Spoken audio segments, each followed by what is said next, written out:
All right, Bill, you have to tell me when we're live. We're live. Oh, good. Welcome, everyone, to our annual awards and contests presentation. You see our founder here, that is Carol Abbott. This is our 41st annual symposium, and this year we're celebrating conservation and community. If you have friends and family that would like to see this presentation on YouTube, it's on the NPSOT YouTube. I imagine they could probably just search NPSOT on YouTube and come up with it.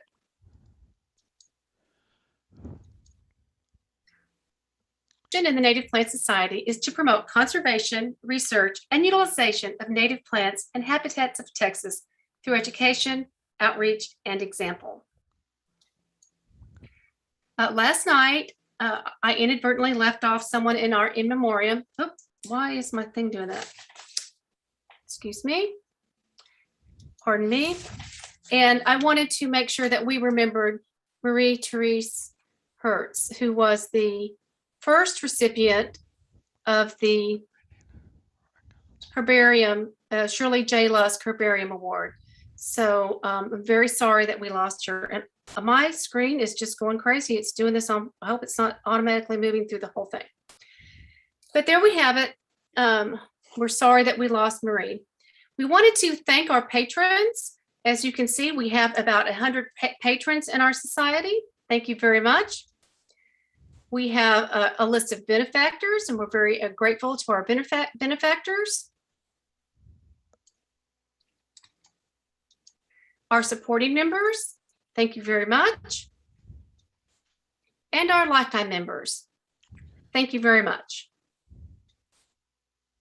Tonight, we will recognize organizations and individuals who advance our mission through art, conservation, landscaping, writing, fieldwork, public service, and lifetime achievement in the field of Texas native plants. These are extraordinary people who have done wonderful things. And tonight you'll hear just a little part of their stories. We have several awards that we'll go through. The Benny J. Simpsons are first, followed by President, State Board, Memorial, and then our contest winners. And last but never least, the Chapter of the Year. Benny J. Simpson was a society co-founder. Many of you knew him and I'm sure have wonderful stories with him. He was the president from 93 to 94 and was a lifelong horticulturist. We honor him by having people elected as fellows by our membership. They are elected for work that enriches the society at state, regional, or chapter levels. These people are chosen by the membership from a list of members with 10 continuous years of service. And our first fellow is Josephine Keaney. Our second will be Randy Pensabine, then Kathy Ward, and Veronica Hogg. And it looks to me here like Benny Simpson has taken their measure and they measured up. So congratulations to all of our 2021 fellows. And Josephine, do you want to start your video now?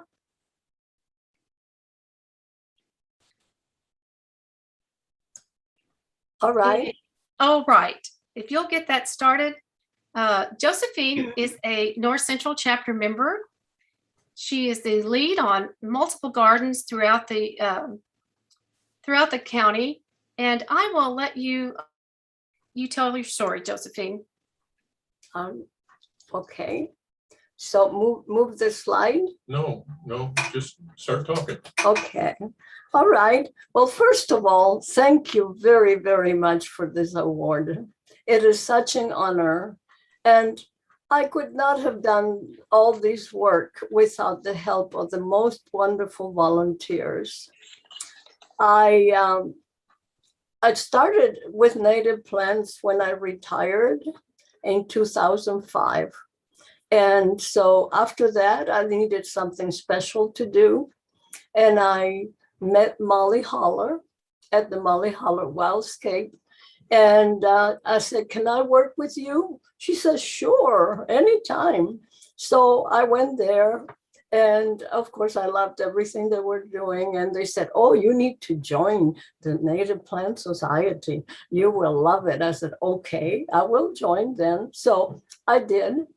And so I have been working there for about 16 years on a steady basis.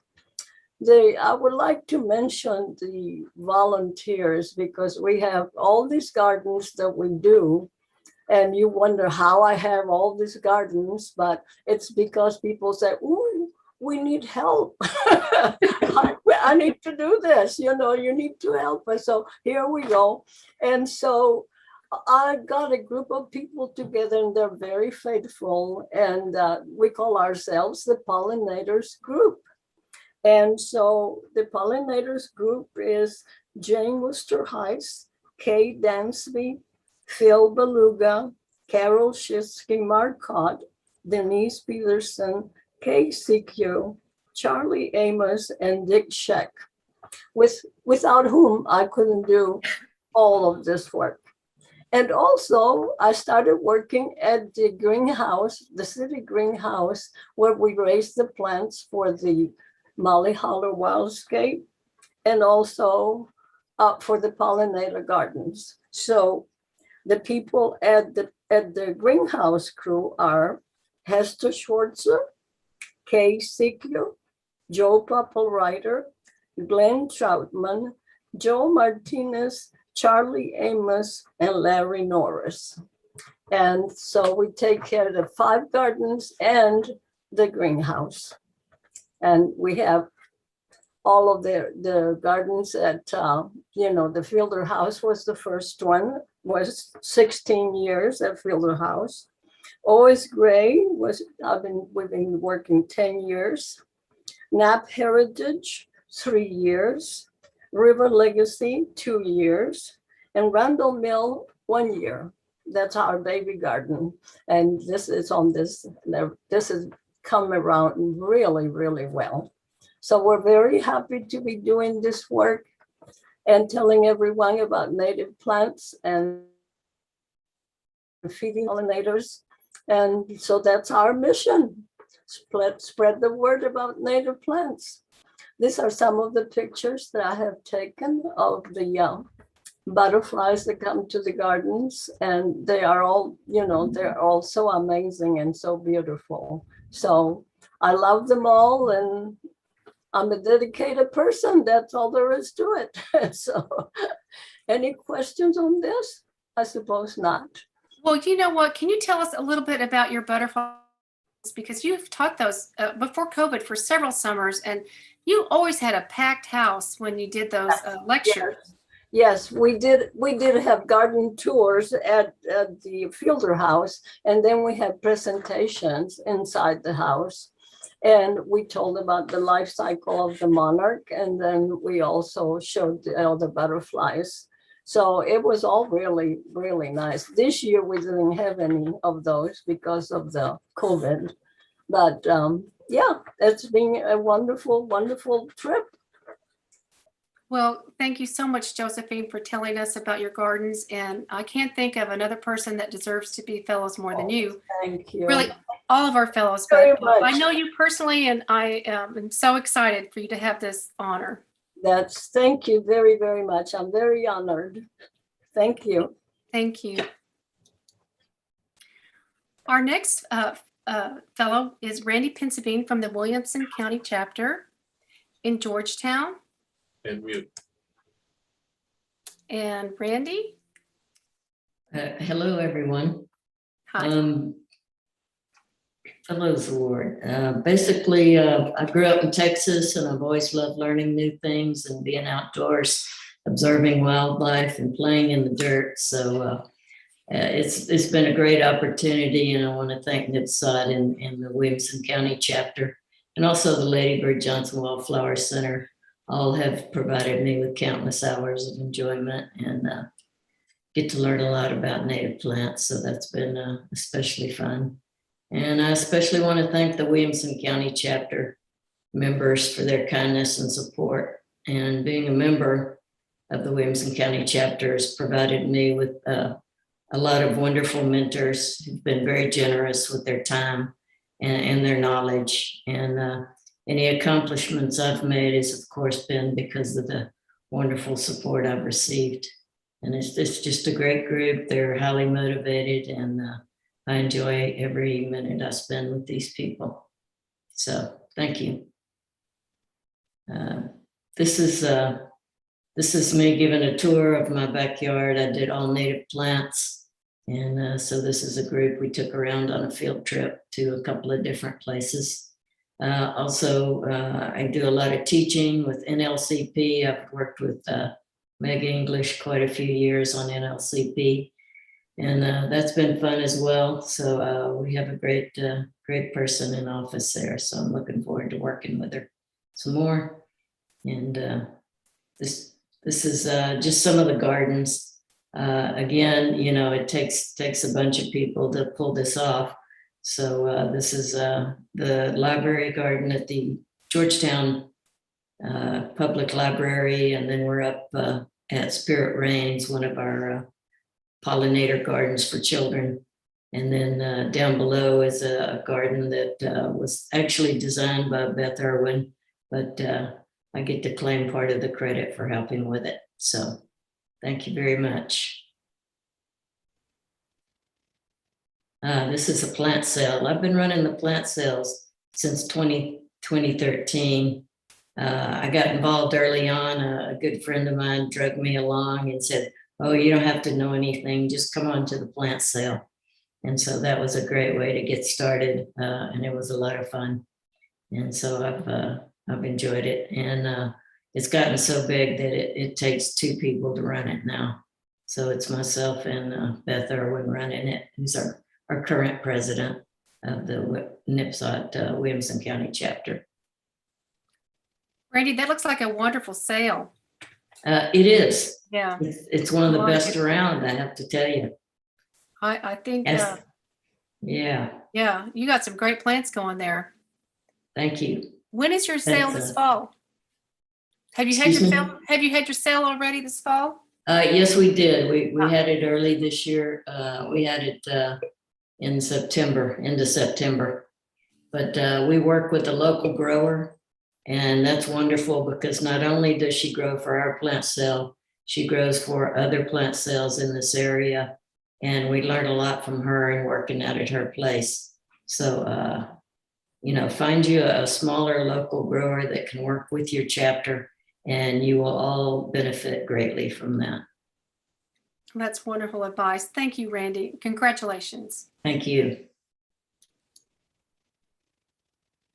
Our next fellows is Kathy Ward from the Bernie chapter. And Kathy's been a longtime member and is a very active member. Are you with us, Kathy? Oh, yes. I'm Okay. very honored to receive the Benny Simpson Award, and native plants have really played an important part of my life.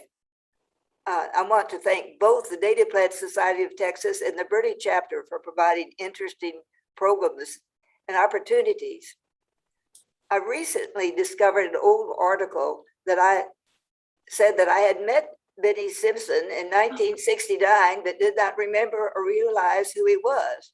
He was providing the plants for a special plant and rock bed at the junior high in Houston, where I was a teacher and helping the PTA do it.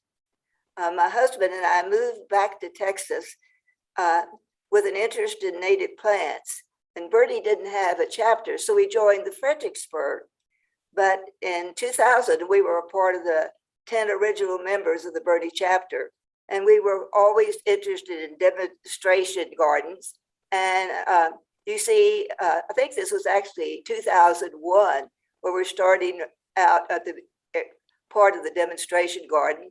And this is taken at a special, just this summer, at a special research garden. We also started having sales, plant sales, and this is my husband and I at one, and I think it was 2001. And this is the last one where we actually had people in contact. And we'll have our next one on October 23rd. Do I need to move to the next one? Oh, there. This was when our chapter, this is me right here, when we won the chapter of the year in 2005. This was the second time we won it. And we had developed the NICE symbol, and here we're advertising natives instead of exotic plants. So can we go to the next one, please? In 2007, my husband and I became the first education vice presidents for the state. And we were busy with helping set up grants for both university, undergraduates, and graduate students to do research and encouraging education of both children and adults. I remember writing about the Landscape Certification Committee in San Antonio, which I was a member for a few years. And later the state adopted the program, and I have helped teach the levels of birdie. As you see in this, I'm talking about soil at level 1. Can't see it very well.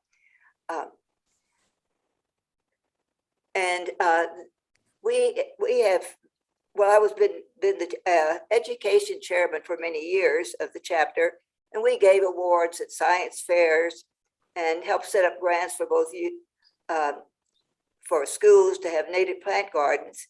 And we tried to involve children as much as possible. This is a native plant youth photo contest, and we're trying to get the children interested in native plants. We're just having fun with worms and compost. And we always have a big celebration during the holidays. And here I'm president, and we're having our annual party. So in the next slide, I was also vice president. This is President Scott Bartell and Speaker Kathy Downs, after he just had one of her fascinating lectures on monarchs. I had a surplus of native plants in my yards that I offered for plant sales, and also we had rescues. This is a rescue in about 2017. Our birdie chapter really had a lot of things for us to do, and one of them was field trips. This is an ethnobotany trip we took down to Las Lomitas in the valley. And we've had a lot of booths at places, and we were having a booth. This is at the Hispanic Heritage Celebration in Comfort. And I have a passion that education and stewardship of the natural ecosystem should begin at an early age and continue throughout one's life. And I'm grateful to NPSOT for the opportunities to continue learning and sharing about the natural environment. So thank you all very much. Thank you, Kathy, for all your service and for all the wonderful things you've done. And that ethnobotany trip looks pretty fun. I wish I was there with you. Thank you. Our next Fellows awardee is Veronica Hogg, also from the Bernie chapter. Well, I have to say that I can't really go any further without thanks to Kathy Ward. If you want to be involved in anything, just hang out with the right people. And I hang out with Kathy, so that's how I think I got here. I really started with native plants in 2000. I was in Atlanta, Georgia, and I was on the rescue committee. And I really learned a lot about how to rescue plants back then. And then when I got here in 2008, I looked up Kathy and Bill, and sure enough, joined up with them. And so I'm really lucky I got the chance. We're really lucky also that we have the Cibolo Center for Conservation to practice all of our knowledge, our plant knowledge, where we can we participate in the demonstration gardens there. And we can then also teach native plants there. And so I have to say that I'm really grateful to Meg Inglis, because she really got me on board and helped us out enormously. She really was very good with all of NLCP. And Kathy and Brenda and Gary have taught me how to teach. And so we're really grateful for doing that. I have been in the demonstration garden. I was with Tyra Kane and Gary Fest cleaning milkweed seeds. Everybody should do that. And I'm really grateful to all the people in the Native Plant Society, our chapter particularly, for all the help that they've given me to participate in these great programs. Then in the next slide, we have the Pollinator Garden Assistance and Recognition Program. And that's really just a program where over the fence advice to anyone who asks for it in certain counties around us. And I really encourage everybody to do that, because, or do it, make a program like that, because it's a really great way to practice the Native Landscape Certification Program, right? All the stuff you learn there. And we really wouldn't be able to give good advice, rock solid advice, unless we had that, and we could work with each other and learn other things like permaculture and everything else that feeds right into planting for pollinators, planting for wildlife, rather than just for us. So I think there's one more slide there where we're doing that. This happens to be, I shouldn't say a George Strait's neighbor, but we were in his prairie giving him good ideas about what to keep, what not to keep, the plants that he should encourage, and why he should encourage them. And that's why NLCP is so good. And then that last picture is me 10 years ago, 12 years ago now, at a rescue at the Cibolo Nature Center. So thanks everybody, I really appreciate it. And I also appreciate my chapter so much. Please don't let Meg go very far. We really need her. Thanks. Oh, she's not going far at all. She's going to be in lots of things. So thank you, Veronica. Thank you. Thank you for all you've done. Appreciate it. The next awards that we'll look at are the President's Awards. And all society presidents have the privilege to award honors at their discretion. This year, I've conferred this distinction upon Kyle Cowart and Carol Clark for work that exemplifies the best in people who love and care for native plants and native habitats of Texas. Kyle was awarded this for his Eagle Scout project to remove non-native species and restore the Blackland Prairie native plants and habitats at River Legacy Park in Arlington. Hi, Kyle? everyone. My name is Kyle Cowart, and I'm a freshman at Harwood Junior High School.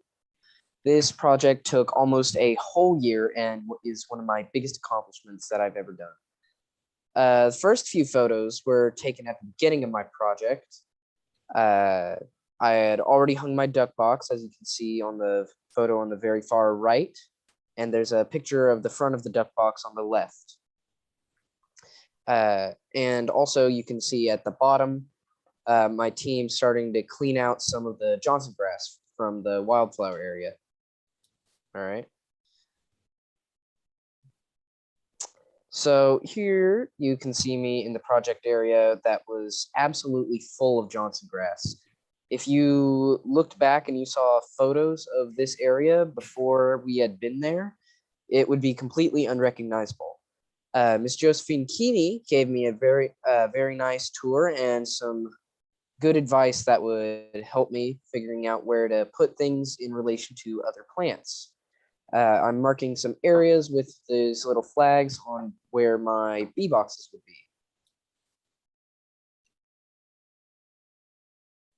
So this next part is a few photos of my volunteers. So you have some of the LDS missionaries up top, some people from my Boy Scout troop all around, and a couple of my personal friends. They all came in and they really helped me out. If it wasn't for my friends, then I probably would still be working on this project. I believe that, Kyle. Johnson grass is hard to move.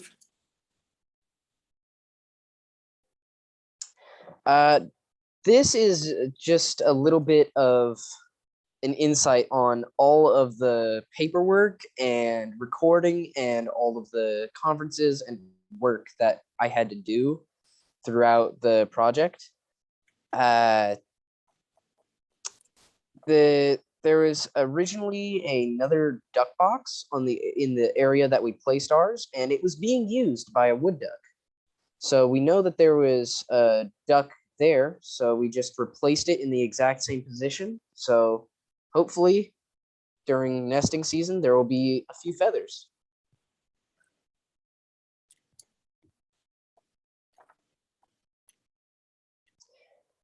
So I'm at this point, I'm checking in on the newly grown wildflowers. You can see some of the, I believe, bluebonnets right there, and also some other wildflowers in the background of the photo on the far right. The one in the middle was, I'd say, 3 or 4 months ago, and the one on the right was 2 months ago. So you can see the progression of the growth. Sorry. Oh, that's all right. I was finished. Okay. So this was the last day of the project that we actually had. Besides a few minor checkups just to see how things were doing. This is all of the volunteers that came by. You can see all of the missionaries, a couple of people from my troop. Oh, this is in the River Legacy Nature Center. Kyle, this is a wonderful project, and you've done a wonderful job. You've done something that will be lasting, that will help educate people. And it's very close to my heart. My son also did a native garden for his Eagle Scout project. So I'm very proud of you, and you are well deserving of this award. Thank you very much, Ms. Conrow. You're welcome. I look forward to seeing you a lot in the future. Our next President's Awardee is Carol Clark. And I knew Carol way before she ever knew me because I would see her at talks. So I'm one of her biggest fans. And she is very deserving of this for her volunteer service overall. But she has, as a chair of the Bring Back the Monarchs to Texas Committee, it's done an excellent job. It's very hardworking, tireless in her educational efforts through presentations, social media, and now her naturalist blog, Carol's World. Carol? Okay, I think I'm live. I do spend probably a couple hundred hours a year on the Bring Back the Monarchs to Texas program. We review all the documents to see if they need changes every year, and we've made some revisions over the years to make them easier to use and better training documents. But I really love public speaking. I've done a lot of that this past year. I think I went to my calendar and I counted 50 talks that had happened this past year, 17 walks, 6 trainings, and a whole bunch of Zoom meetings to plan projects with people and help them understand how to move their own projects forward in different ways. I do site visits. I've done a couple videos. And in the past year, I spoke 5 times at state conferences. So I get around a little bit, but it's all native plant-based. Even though I'm in love with monarchs and I'm a Monarch Watch conservation specialist, I can't remember a time when I didn't love all kinds of insects. One of the things that's really on my heart is seed availability and plant availability. We tell people, here's what you want to plant, go get this native plant, and then they can't get it from their local nursery. So I'm trying to work on the supply end as much as possible, harvesting native seeds, getting those to the growers, giving them instructions on how to grow some of the plants we'd all like to buy. It's a pile of milkweed seed. When I'm able to get out live, I like to do shows and go meet the people in person. So this is from a couple years ago. I think that was a pollinator powwow, and those are some of my bee friends from the Houston area, and my husband Richard on the left, who supports all this mayhem. And that is Richard again on the right. He is wonderful with the small children at in-person shows, and they get to see and sometimes touch, if their hands are clean, the caterpillars. And many of them have never seen a live caterpillar before. And certainly most of them have never seen a monarch chrysalis before. So that's really rewarding work to just get them in touch with nature this much while they're there in front of your booth.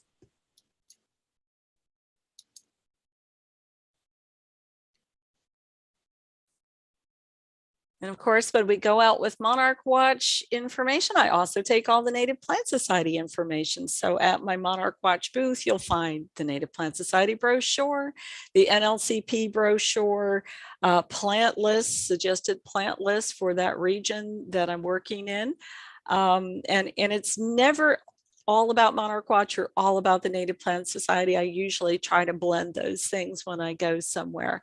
And even when I talk about native bees, which I do, it all comes back to the plants, and those are native plants that these creatures need and use. So I try to keep the focus on the native plants as much as possible. I'm very fortunate to have had a lot of people train me.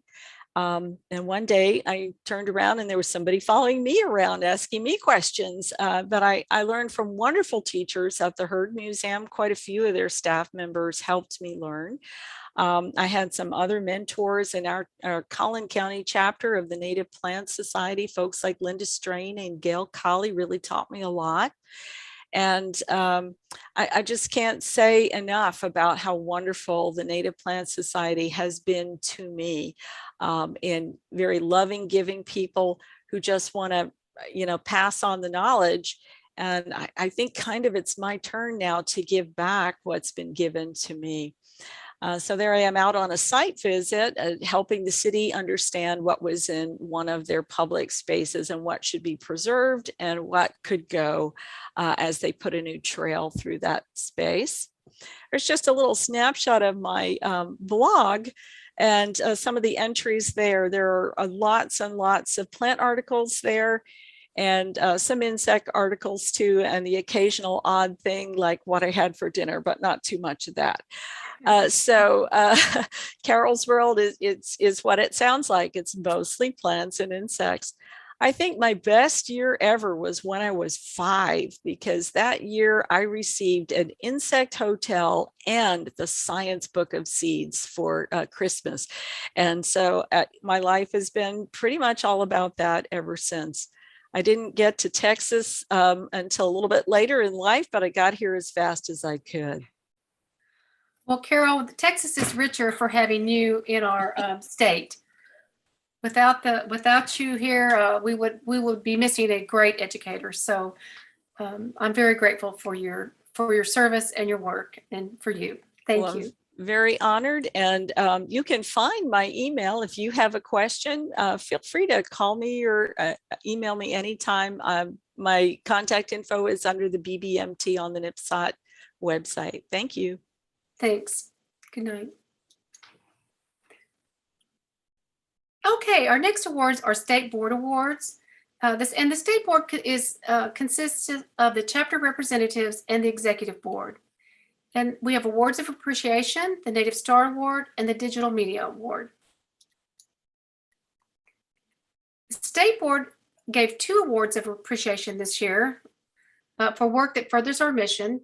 Dr. Becca Dickstein received an award for her work in the NICE program, and Suzanne Tuttle, Dee Dee Wright, and Meg Ingles received an award for their work in the NLCP Level 4. Dr. Becca Dickstein is from the Trinity Forks chapter in Denton. And Hi. Becca, are you here? Hi. I am. Thank you very much for this award. It is for the work that I've done over the last 15 or so years, writing nice information sheets for our chapter. And so the NICE program seemed to me to be the perfect thing for me to work on, because I'm still working. I don't have a ton of time. I'm a professor and I'm a plant biologist, and I've been interested in native plants and being out in the woods where I'm from and being out in the prairies here in Texas. So the natives instead of common exotics or NICE program was started back like 2002 by the Bernie chapter. And we adopted it in the Trinity Forks chapter a couple years later. But we had to make some changes because we're not in the same ecoregion as the Bernie chapter. And we also decided that we needed to start more modestly. So we have a quarterly plant. So we needed plants suitable for the North Texas area. And in 2019, the acronym NICE was changed in our part of Texas to Natives Improve and Conserve Environments, because that's an easier sell for a lot of the nurseries who are our partners, who are asking to sell these plants alongside exotics. So our NICE program has been adopted by some other chapters in the North Texas area. So this is my very first information sheet, and actually it's been a little reformatted since the very first one. And you can see that it's got a picture, a description of the plant, where it lives, bloom period, which is really important, where to plant it, sun or shade, water, and then comments. And so this is where we talk about things like deer or what exotic plants it might replace. And then it's also advertising for native plants. And you can see this is the most recent one, which features agarita. And all of our sheets, like that of other chapters with NICE programs, they're all collected at our website. You can download them all as one-page PDF files. You can also, if you're in the North Texas area, get a pretty long list of participating nurseries, because that's really the heart of the program, is getting nursery buy-in so that we can make these more available to the public. I also want to say that along with writing the sheets, I've also written a column for our local paper to try to drum up interest in the public in using native plants. So next slide.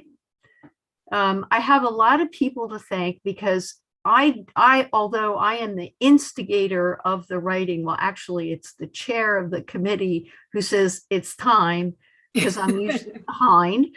Our chair was Kathy Saucier, who first brought the NICE program to Trinity Forks, and now it's Andrea Marshall and Helen Morris. I'm a okay writer. I'm a really lousy proofreader. I need people to find the two thes in a row in my writing. And I've had the benefit of a lot of people over the years proofreading what I write, making sure I get it correct. And then I've also had the benefit of so many people offering photographs. And in fact, when we have a new plant of this season, Marilyn Blanton was co-chair. Okay, Marilyn Blanton with Kathy Saucier. It was Kathy who always told me it was time to write. Anyway, we also, the photographers have offered just some incredible photos.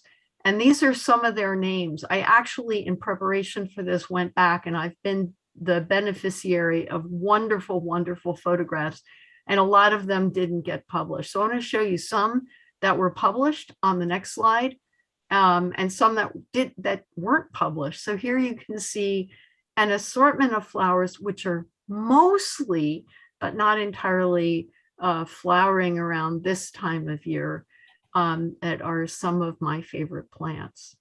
So I have a lot of people to thank because I don't really look at this award as being given to me. It's more like for the NICE program. I really want to thank the Bernie chapter. I really want to thank the Trinity Forks chapter. I could not have done this without them. I also want to thank the NICE committee. I want to thank my university for recognizing this outreach program as an important thing for a faculty member to be doing. I want to mention my grants because this has been part of my outreach on my grants. I'm a plant biologist. And last and not least, I want to thank my partner in crime through this life, and that is my husband, Lon Turnbull. And thank you, everybody. Thank you, Becca.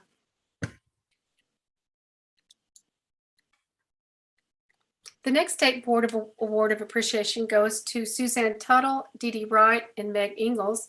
And you can see they're spread across Texas. Suzanne's in our North Central chapter, Dee Dee in the New Braunfels chapter, and Meg in the Austin chapter. And they were recognized for developing the Native Landscape Certification Program class, Stewardship of Native Plant Community. Dee Dee?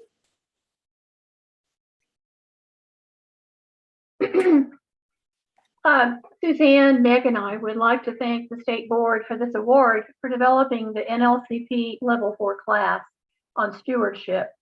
This class was long in coming and presents a bit of departure from the levels 1 through 3 classes, using a little different class format that includes a demonstration and having a field trip as a modified plant walk. We are excited to add another facet and some depth to the NLCP program by teaching the approach and practices of land stewardship. Deciding what should be included in the class was difficult because there was so much that could be included.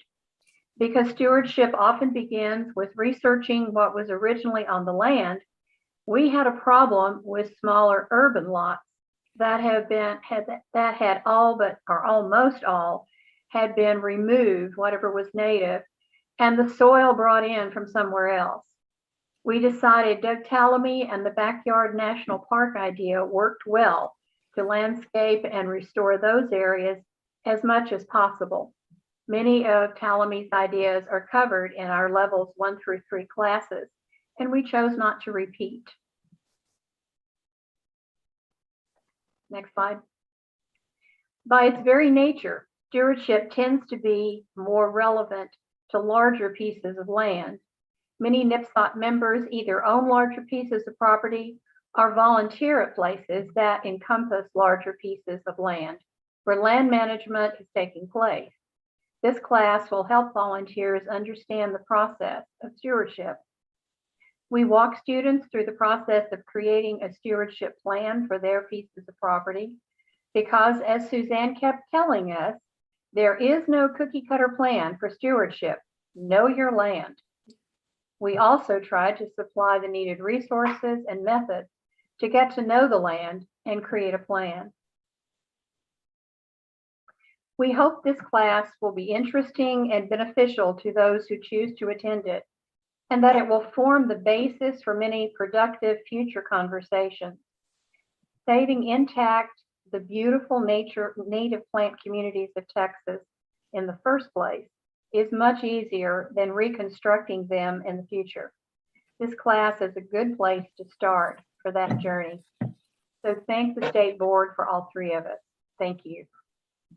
Oh, it's well deserved, Dee Dee. And y'all have had successful classes online, virtually, and have done virtual plant walks. And so this class can be done virtually as well as hopefully someday in person again.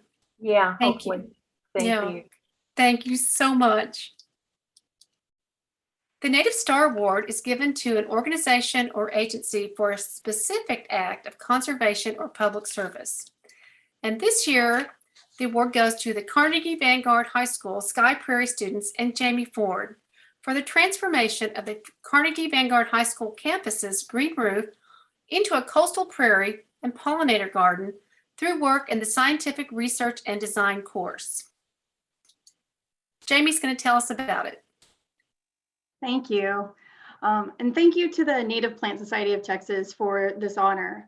Carnegie Vanguard High School's Sky Prairie, it began in 2015, and it was truly just a dream and a supportive school administration. So it's part of my scientific research and design class, which is a senior level course. And the key thing about this project is that it is entirely run by the students. They create their plan for the school year that they want to do. They create goals. They have to order supplies, and then they have to maintain and repair and market their project. So they have to sell it to the schools so that the students that are there on campus that year know what's going on and appreciate the work. Plus, we have a great skyline view. It's a great skyline view. Look at that. Yeah, so measuring the total square footage comes in at just under 7,000 square feet for the roof. It's actually over our English and language hallways. So it's funny because sometimes we have to warn them that we're going to be working up there if they're doing any like silent reading. They're trying to figure out what's happening on the roof. But it began, honestly, it was landscaped before I came to campus. And they had an interesting mix of Gulf Muley, which I was super excited to see when I got on campus. But then filled in totally between that was rosemary. And as you can see, the lawn grass that's kind of edging it. And I gave it a couple of years of it being that way. And then I sort of came up to the administration and I said, hey, I've got this dream of turning the green roof into a pocket prairie or a native prairie. And they immediately, they were on board and they said, who would maintain it? And I said, obviously the students are involved. And they said, perfect. And so it began. And so you can see in the top corner there, the 2015 photo, that's when the students started to, oh, in the previous slide, yeah. Sorry, it's okay. Let me figure this out. I moved you. The students started to pull all the rosemary and they basically just continued the work. And so one of the interesting things about what we've replaced is that we had the Gulf Muley and the rosemary. We kept the Gulf Muley, obviously, but we have over the years been able to replace that lawn grass and the rosemary with over 30 confirmed species of native prairie plants and pollinator plants. And there's more going in. So I'm probably going to be reaching out to some of you that have already presented tonight. Congratulations about how we add to that and how we do some seeds. So be ready. But considering that the substrate is a lightweight rooftop substrate, so it's sort of a pebble mix. It only ranges from 6 inches to about 1.5 feet at depth. We are always amazed at the progress we've made, but also a little surprised sometimes, especially when plants like Liatris pop up and they're able to stay and produce and bloom. So always super happy about that. And we're also HISD's only rooftop prairie. So we are honored to be a district sort of jewel, that's what I call it. And this is a second story, right? Correct, it's on the second story. Okay, so you're up there, that's nice. Definitely. And I can't tell if the other slide is on, but if it's got the slide with the pots. Kim, you're not sharing anymore. Oh, did I stop sharing? Oh my goodness, I was seeing the slides, man. I could keep going all night. I am so sorry. You know, I thought it was just on mine. No, there we go. It was me. I was looking at the slides. Okay. Apologies all around. I mean, I have the pictures in my head, so I can talk all night about it. Okay. Yeah, so I was going to say, I've learned a lot over the years, and I do want to give a sort of shout out to your native landscape certification program, because I have done level 1 and I'm super excited about continuing with that program. So thank you for Plant Society for creating that program. I think it's a really valuable resource for teachers like me and then also just community folks. So the plants you see in the top left there, it's one of the things I learned over the years was that I can fit a lot of plants into a Toyota RAV4, about 160. It was now my car felt like a greenhouse for the night they were in the car. All my windows were fogged up the next day, but it was the best feeling. And so the students were planting all of these 1-gallon pots. And I also am super grateful to have amazing colleagues who support the program as well. So in the picture, you can see that's Mr. Garcia. He's another science teacher. And over the summer, he actually helps me maintain the roof. So we go out and weed once a week, and we'll throw on some music, and we'll, dance around while we're weeding. And there's an apartment building across the street, which not only do they have the perfect view of the prairie, especially when it's blooming and all of those things, but they get to see our sweet dance moves sometimes. So it's, lucky people, I guess. How fun. So, we're super grateful to have this resource for our students. And then we've got, I think the next slide has did I miss the caterpillar one? Oh, you know what? Maybe we did. So, all right, y'all need to. All right, here we go. Caterpillar. Oh, there we go. Perfect. Yeah. So you can see the students over the years, they choose different parts of the prairie to improve. And so whether it's replacing the rosemary, or they're constantly cleaning out non-natives or exotic species that volunteer. But we have, over the years, really, as you can see, it's transformed from this sort of structured landscape to what I call just messy prairie, which I love. And it blooms in the spring. It's a test in patience for the students. And so they see it in the fall, and while we see it in the fall and we think this is still beautiful, and I've got the muley blooming, they're kind of like, well, we don't really know what's happening. But they stay patient all year, and then in the spring it just explodes with color, and they just, the pride on their faces is one of the greatest joys of my school year every year.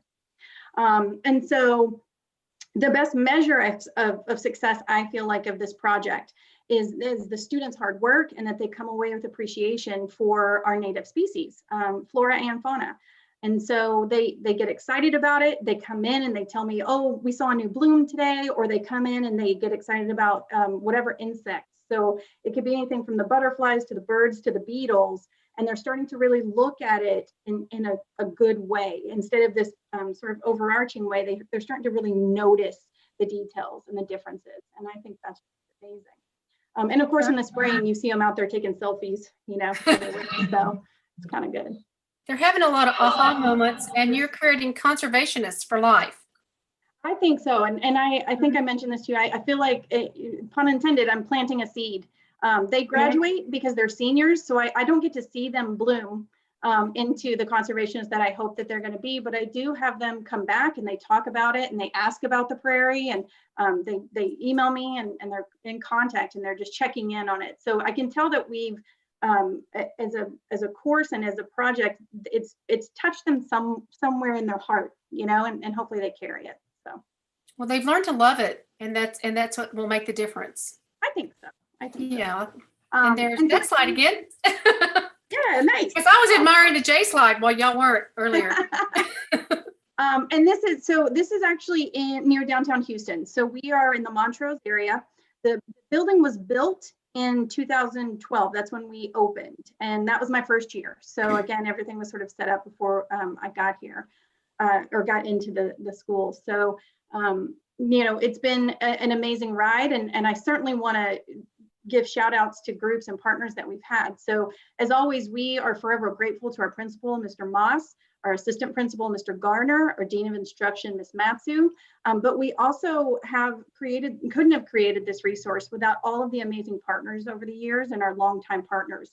And those partners have been Katy Prairie Conservancy, National Wildlife Federation Monarch Heroes, because we are doing a pollinator section towards the front that has a lot of milkweed in it.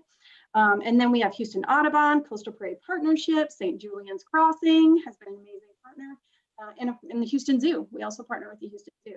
So this award is really recognizing the students' work and the effort they've truly put in. So we are very grateful for the recognition, and they're very full of pride. So I constantly now, as I walk around the school and I'm talking about it, I'm like, I will always refer to it now as the award-winning Sky Prairie. And it is, and it's well deserved. And thank you so much for doing that. Thank you. Doing what every biology teacher's dream is. So good for you. I love it. Congratulations. Thank you. Our next award is for digital media. And as we know, communications technology and its wise use can support our mission. And boy, haven't we learned that this last year. This award recognizes outstanding digital publications featuring Texas native plants. This year's winner is Linda Lehnan from the Clear Lake chapter for her Lanyap Images and Incidentals, featuring descriptions and photographs of Texas native plants. Linda? Good evening, Kim. I think that anyone who has been to New Orleans or who has spent some time in Cajun country knows the term lanyap. It's their word for a little something extra, something special, like the 13th roll put into a bag of rolls. Yeah. I've been writing for several years, but my initial blog was dedicated primarily to essays and poetry. When I began becoming interested in native plants and got a camera and joined the Clear Lake chapter of the Native Plant Society, I started wanting to put my photos online too, but I didn't really want to put them in my original blog. So I thought, well, we'll just do the only wise thing and start a second blog. And I called it Lanyap because it is a little something extra. I didn't expect when I started that blog that the best lanyap at all would be winning this award. When I found out that I had been given the award, to say I was shocked is just an understatement. I really couldn't believe it. And I was immensely grateful, not only for the award, but for all of the memories it brought back of the people who have led me down this path. So many of the members of the Native Plant Society they've been involved for decades. I've only been around for about 5 years or so, but it's been a lot of fun. One of the things that has been the most fun with the blog is sharing our Texas plants with the wider world.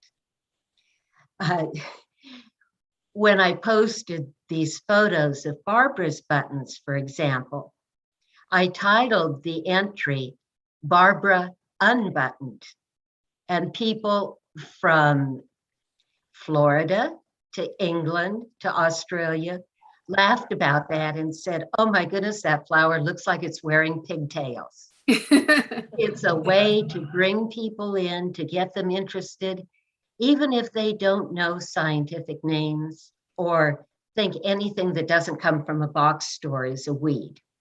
There are a lot of folks out there who've developed some interest in native plants because of my writing and photos, and I'm so glad for that.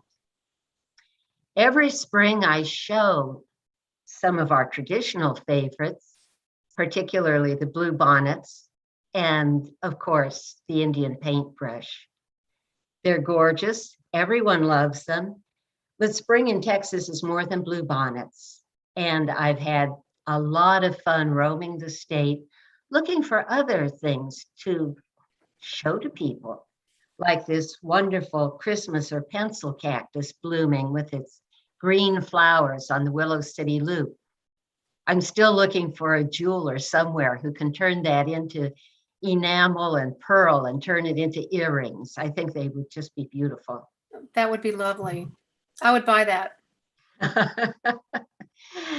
And of course, I learned fairly quickly that where the flowers are, the insects are. And I began getting interested in them too. I woke this little bee up in his wine cup bed just outside of Gonzales. He was sound asleep when I found him, but he was kind enough to wake up and crawl to the top of the flower so that I could take his photo too. So sweet. Eventually, I purchased a good macro lens for my camera, and I found that there were even more fascinating views of the plants and the insects to be had. The Texas star and the snake cotton have so many details that I never would have noticed without that camera, and I really have enjoyed using that. Another thing that the camera helped me understand is that Texas is a big state, and we have a lot of species that differ from one area to another. For 2 or 3, maybe even for 4 years, I kept looking at photos of this eringo out of the central part of the state. I was so jealous because the ones I saw were bigger and they were darker. They were a different shade of purple. I couldn't figure it out. Eventually I did. They're different species. Yeah. So there was something else for me to write about and something else for some of my readers to learn. One of the things that came to me very early in my writing with this blog is that a lot of people don't know what Texas looks like. They've gotten their image of the state from film or from TV movies, and they're not aware that we have the big thicket, we have the piney woods, we have coastal marshes, we have mountains out in the western part of the state. And in places like this photo, taken at the Bobcat Woods Trail at the San Bernard Refuge, the play of shadow and light, the mixture of fungi and aquatic plants, the hemp vine that grows above, all of the spiders weaving their webs. It's just such a wonderful representation of the kind of complexity that our state has. Through the years, one of the other things that has happened is that I've developed a real love for white flowers, every kind. The white prickly poppy, the Mexican olive, the snowy orchids. I just think they're splendid. But my favorite flower, well, one of my favorites, is the rain lily. And when I found this lily growing in a vacant lot right across from my home, I hardly could believe it. I never had seen a rain lily turn this lovely shade of pink, and I never had found one so bejeweled with the early morning dew that it looked like it was made of filigree. I posted the photo, everyone loved it, and then, as so often happens, I went out the next day and discovered that this flower and about 200 of its closest friends had been mowed down. The land is for sale, you know, and it has to be kept tidy. So the mowers come every couple of weeks, and that was the end of this rain lily. But it wasn't the end of the story. About maybe a week later, I happened to be driving past the lot, and I noticed that the grasses were growing up again. I looked and I thought, what is that little bit of white in there? And sure enough, it was more rain lilies. They had mowed that grass to within an inch of its life, but underneath the ground, the lilies were lurking. And as soon as they got a chance, they came out. Oh, that's a beautiful story, Linda. Thank you for sharing it. It really is. And you know, one of the things that I keep emphasizing in my blog are the words that have sustained me for years. They're from Georgia O'Keeffe. And O'Keeffe said that from her perspective, the most important thing for anyone confronting the natural world is to take time to look. And that's really what Lagniappe is. It's a way of saying to people, this is where I've been, this is what I've seen, this is what I appreciate, and I hope you'll like it too. Well, it's just beautiful, Linda.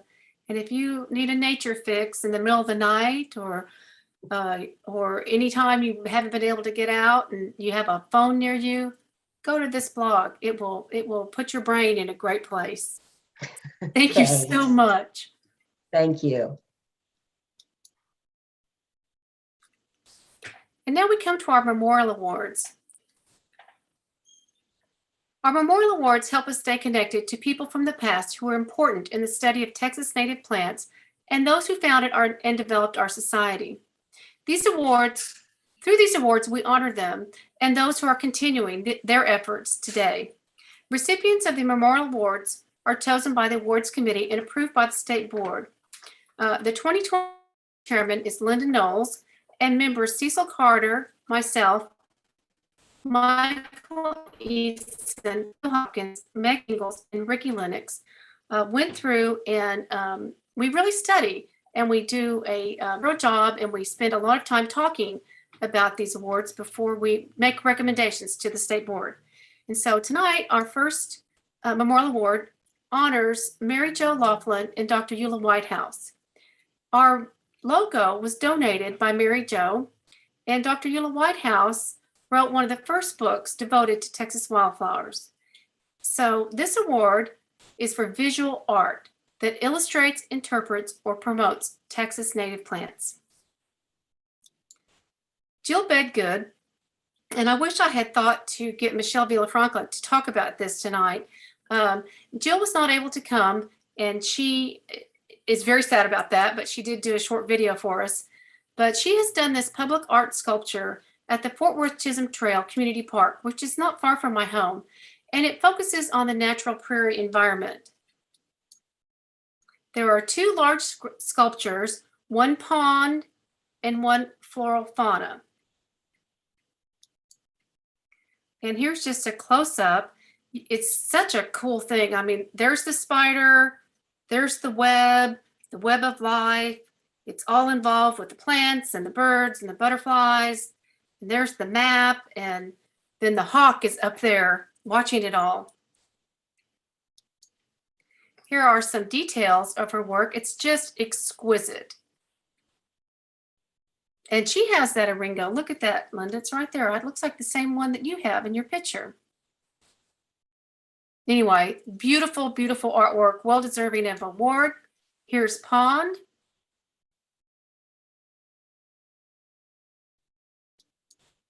And here is Jill's video.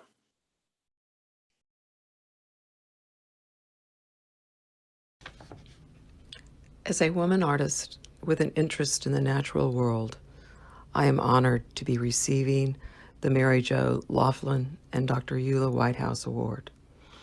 They understood the importance of plants, especially native Texas flora, for future research. Thank you to the Native Plant Society of Texas, the Public Art Program of the City of Fort Worth, Martha Peters and Ann Allen, the Fort Worth Nature Center, Susan Tuttle and Michelle Villafranca, and the Botanical Research Center, who allowed me access to their facilities and a space to draw. The Chisholm Trail Community Park in South Fort Worth was designed as a natural prairie park to preserve a portion of this area from development. I took photographs, I picked plants, which I taped into my sketchbooks. Bunnies hopped by my feet. I researched, I sketched flora and fauna from the site to create ink and watercolor drawings to be used in the park as a way to inform the citizens of the environment in which they live. The Art Plus Knowledge screens are sited to focus the viewer's gaze on the landscape, either pond or prairie. Over the years, I have mourned the degradation of the land and the abundant wildflowers that were lost, replaced by concrete parking lots and businesses. An understanding of the dependency of flora and fauna is a metaphor for human interconnectedness to nature. By educating citizens of the unique ecosystem that exists outside their front door, they can assist in preserving this environment for themselves and the next generation. Thank you. Well, y'all got to make a pilgrimage to Fort Worth to see those. Shirley D. Lusk was a North Central Texas woman. This award has been, I think this is the third time it's been awarded. Shirley was a founding member of the Native Plant Society of Texas. Her family, Alan, and his children are all members. She attended the first meeting during a Wildflower Day celebration at Texas Women's University in April 1981. This award honors a community scientist for collecting and preserving Texas native plants for public education by providing outstanding contributions of herbarium vouchers. Patty Manning from the Big Bend chapter, and she is a member, and I'm sorry I didn't put that on here. She is a member of the Big Bend chapter. And by the way, you do not have to be a member for all of our awards except for this one. You have to be a member for this award. At any rate, she collected and documented 7,000 to 8,000 specimens, including plants previously unknown in Texas, for the Sul Ross State University Herbarium. Unfortunately, Patty couldn't be with us today, but she also did a video. And we'll just look through here. She has a field picture here. She's telling us, get out in the field. And I love this picture with her stereo microscope and plant press there on her desk. And I think these just kind of speak for themselves. You know, she's growing plants out and looking at them. Here she's leaning back on a big old, I guess that's a cypress tree. And then when you're in the field, I guess the white cow is never far behind. Maybe that's her spirit cow. Here she is. She collects pine nuts. I don't know. She told me a story about that, but I can't remember it. This is a picture of her in her front yard standing by a tree that she grew from seed. And then here she is with a gentleman who she was going to email me his name, but I didn't get it. Anyway, he is an officer or some sort of conservation specialist from the Mexican park that's just south of Big Bend. And so they're great friends and they meet together, and he's very knowledgeable about plants, and they have a good time plant hunting together in Big Bend. And here is her video that won't just take a minute.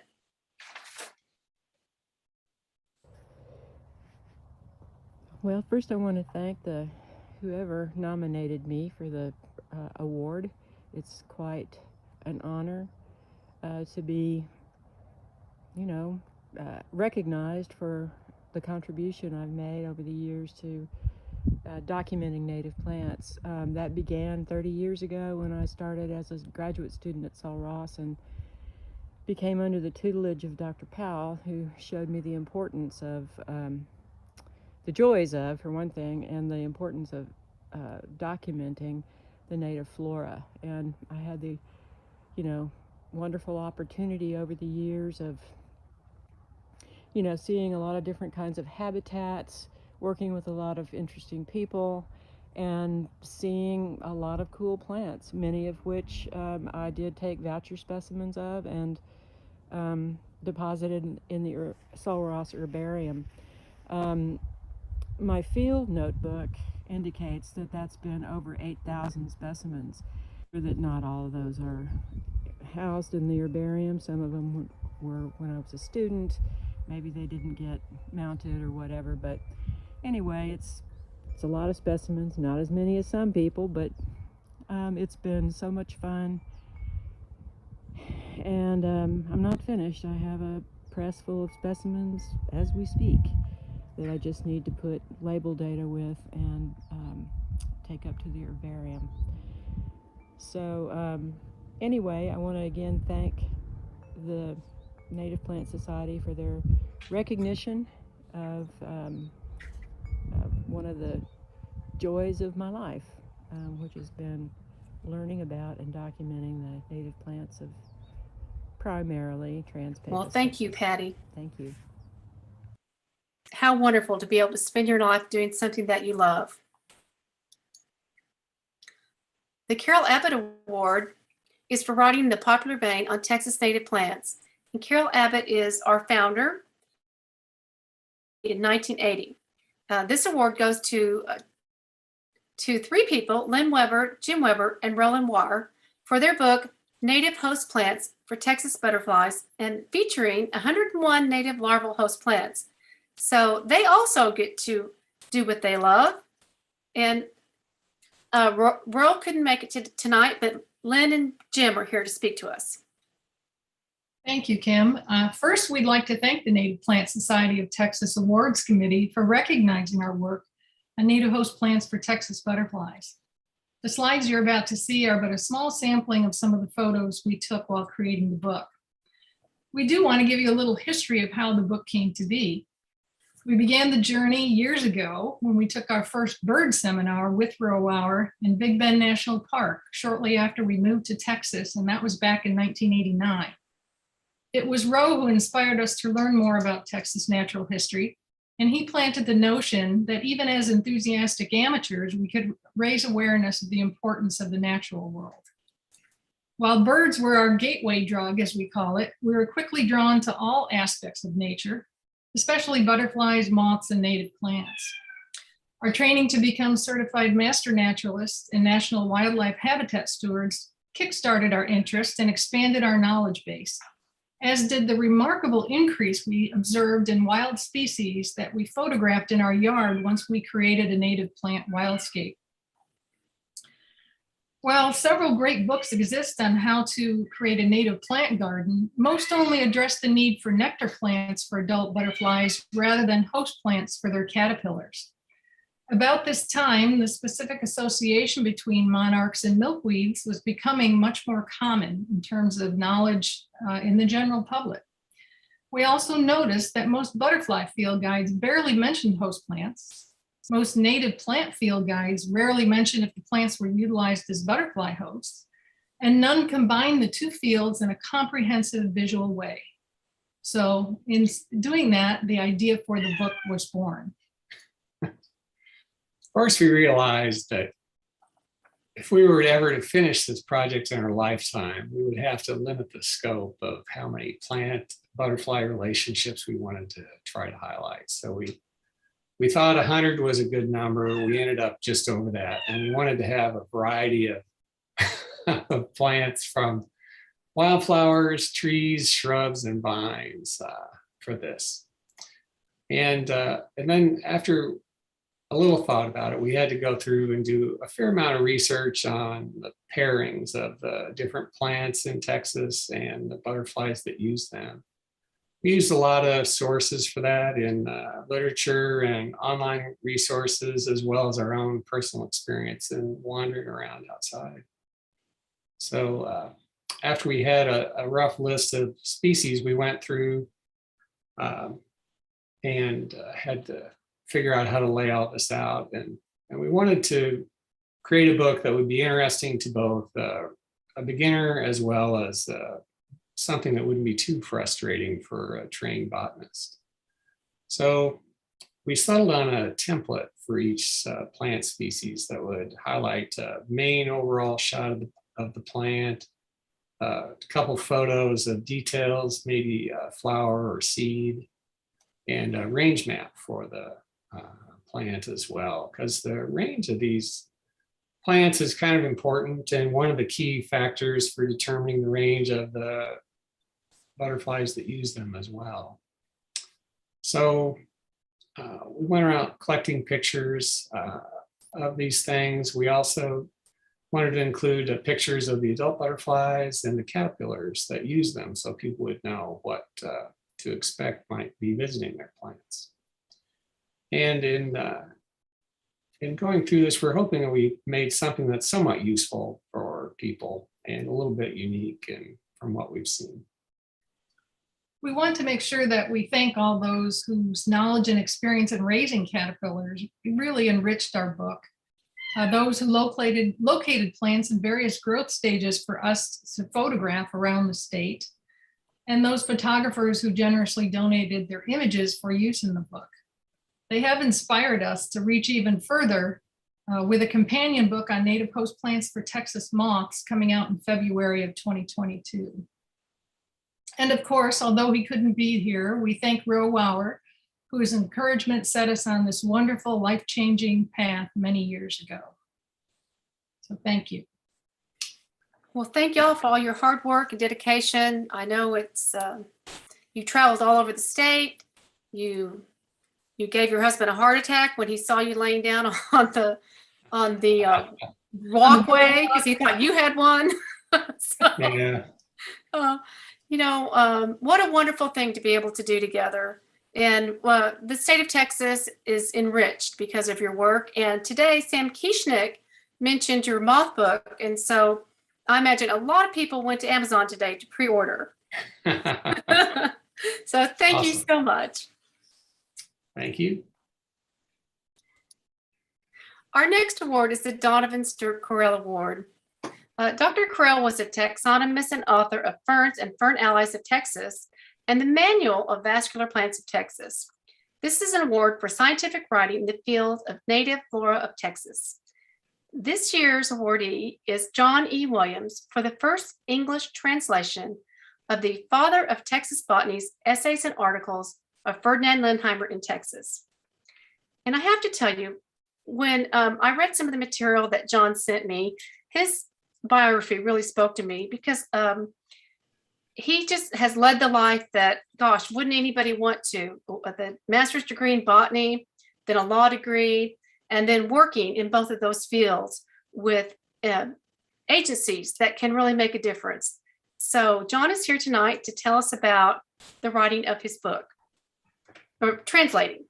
John? Thank you, Kim. And I want to thank the Native Plant Society of Texas. Can you hear me? Can you see me? We can hear you. I don't know if we can see you because I can't see anyone here. I mean, I can't see the little tiles. Meg, Bill, can we see John? Yes, we can. Good. Okay. I want to thank the Native Plant Society of Texas, its members, and especially its award committee. This award came out of the clear blue for me. I was not expecting it. I've been waiting for 45 years for someone else, anyone else, to translate Lindheimer's book. When my wife and I came to Texas 48 years ago, all we really knew was that he was the father of Texas botany, a collector of plants, and a newspaper editor for the German language newspaper in New Braunfels, which you see at the top of the image in front of you. I wanted to know more about him because at that time, all I knew about Lindheimer as a person was he was a name on a specimen label in an herbarium, a name on a lot of specimen labels in a lot of herbaria around the world, which attests to his importance for Texas plants. And I wanted someone to tell me what he said in his book, the title page of which is on the left of your image. I waited and waited and waited for someone to translate his book. I figured because of his importance to Texas botany, someone else would do it. I finally gave up and I did it myself. Can I see the next slide, please? Kim? Should be there. Okay. Hey, John, yes? before you go forward, I want to let everyone know that was your quote when you said this is John's first book, but it's not really his book. It's Lindheimer's book. He simply I think that's you being humble. I think this was a monumental task. So, thank you. The image of Lindheimer, there's only about 2 photographs of him in existence. He's there on the upper left. His home in New Braunfels is to your right, and it can be visited. But I think these days you need to make an appointment to tour the home. When I started this translation, if I had to describe him with so little information about him, I probably would have described him as a quiet, soft-spoken, unassuming individual. Boy, was I wrong. After translating his book, Lindheimer was brash, outspoken, and in your face, an advocate for knowledge, skepticism, and liberty against the dark forces of ignorance, blind faith, and tyranny. Of course, members of the society know him for the plants that he collected. And on the left and the bottom is, of course, Lindheimer's daisy, Lindheimer texana, also known as Texas star. In the middle, that beautiful purple flower is Tephrosia lindheimeri, Lindheimer's hoary pea, or Lindheimer's tephrosia. And on the right is the very familiar Lindheimer's bee blossom, Gara Lindheimeri, although at some point in time, I think we're going to have to accept that it's really probably an Oenothera, an evening primrose. In addition to my translation of his work, I got rather tired and fed up that every source I consulted gave a different number of plants that had been named in Lindheimer's honor. So using the wonderful search engines at the International Plant Name Index online, I can report now that there are 124 total scientific names of plants that include Lindheimer's name as part of the scientific name, representing 65 distinct entities with 59 synonyms. 32 of those 65 are accepted species or varieties or subspecies, and an additional 9 others may or may not be distinguished as distinct from the type species. I also included an appendix to the book that included names that were suggested by Lindheimer or that he actually named the plant species, and there's 9 of those. 2 of which he named himself. 4 of those names were given credit to Lindheimer by Asa Gray, 1 by his friend George Engelman, 1 by John Torrey, and 1 by Adolf Scheel. And finally, I included a 3rd appendix to the book. My attempt to determine, I'm sorry about the clock behind me, my attempt to determine how many of Texas species, plant species, were named and described based on Lindheimer collections. And I have a list of 373 scientific names based on Lindheimer collections. 198 of those are accepted entities, with another 41 that may or may not be distinguished from the type, variety, or subspecies. Included in that list is snow on the mountain or snow on the prairie, which is in the middle photograph. It's not named after Lindheimer, but the name and the description of the species is based on Lindheimer collections, somewhere between Houston and New Braunfels. I've retired now. I have time. This picture's of me on our farm. I live with 14 dogs, go to the next slide, about 50 to 60 goats, 2 barn cats, half dozen chickens, and we have a wonderful garden, and we eat well. I would like to thank my patient wife for putting up with me all these years, complaining about the lack of a complete translation of this work, and who would wait eagerly for me to relate the daily trivia about what I learned about Lindheimer and what he said during my day's translation, and who enjoyed the stories about Winklereed, Nada, and all the others as much as I did. I would like to thank our family friend, Helen Lee Kahn, for her unwavering support for our family for the past 3 decades, and her unwavering faith in me that I could accomplish this translation. I would like to thank Catherine Ingersoll, a assistant professor of English, Artistic, and Humanistic Studies at Virginia Military Institute, for referring me to the multi-language translation forums on the internet service of Leo GmbH headquartered in Munich. I would like to thank Rita Leist, a professional translator in Saarbrücken, for her insight in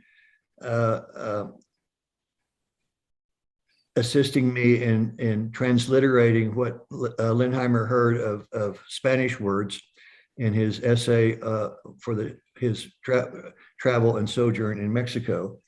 And I would like to thank the countless other wonderful people who participate in the forums of Leo. Grüß Gott, vielen Dank für Ihre wertvolle Hilfe.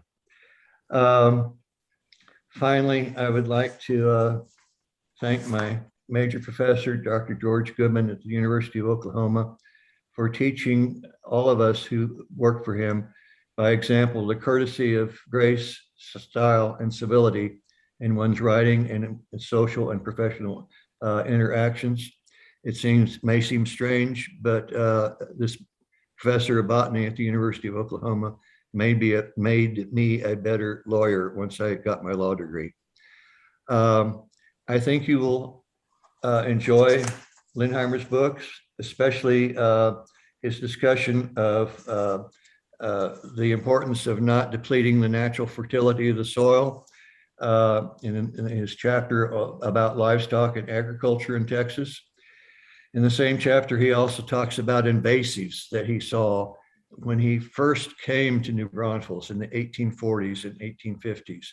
Invasives have been a part of Texas since the very beginning of settlement. He also has a chapter, an overview of the flora of Texas, a chapter about the bald cypress of Western Texas, another on the gourd-like plants of Texas.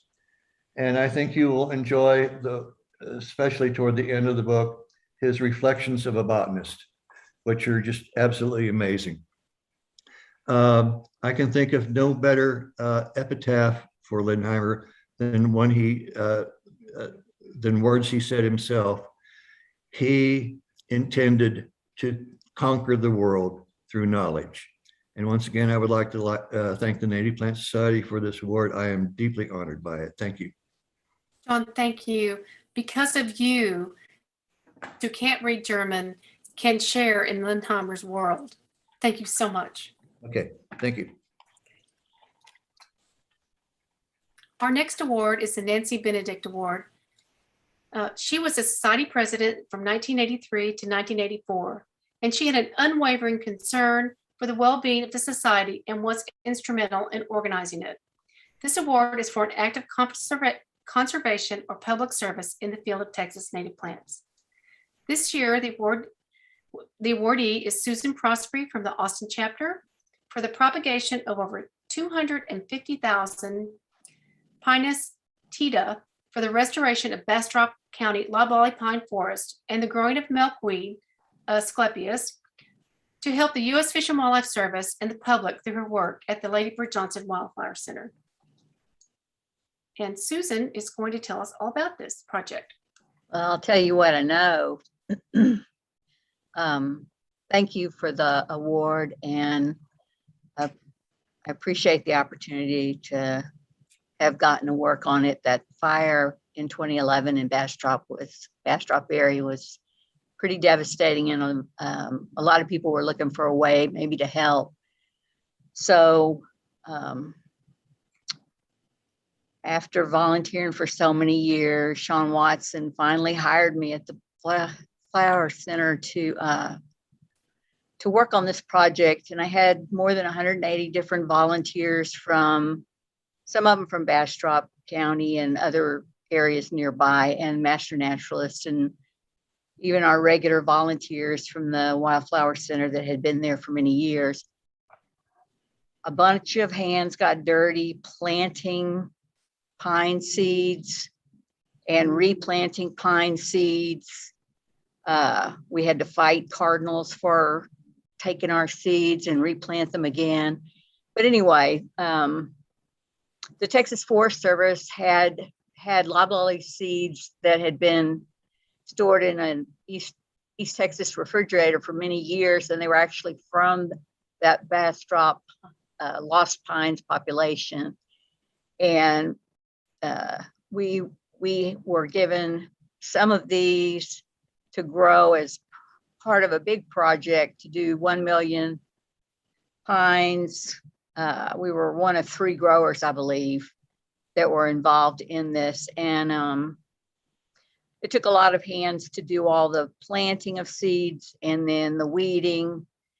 And that was a big push for many weeks to try and get all those seeds planted in a timely manner. And then after that, it was mainly just me and my coworkers keeping those things watered and weeded. Some of the volunteers were pulled back in when the plants were large enough for the Forest Service to take them and boxes and boxes of little pine saplings, 200 per box, were given to the Forest Service. I think in 2015 is when most of them probably got used to reforest parts of the burned areas, the ones that were too small by their criteria.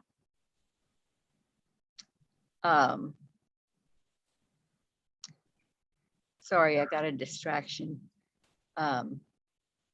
I reached out to people that lived in Smithville area and Bastrop areas that had been burned, because they didn't really care if the pines were a little smaller than what the Forest Service criteria were. They were happy to get them. And I think some of those pines probably survived because they got a little extra water, you know, Yeah, from individuals.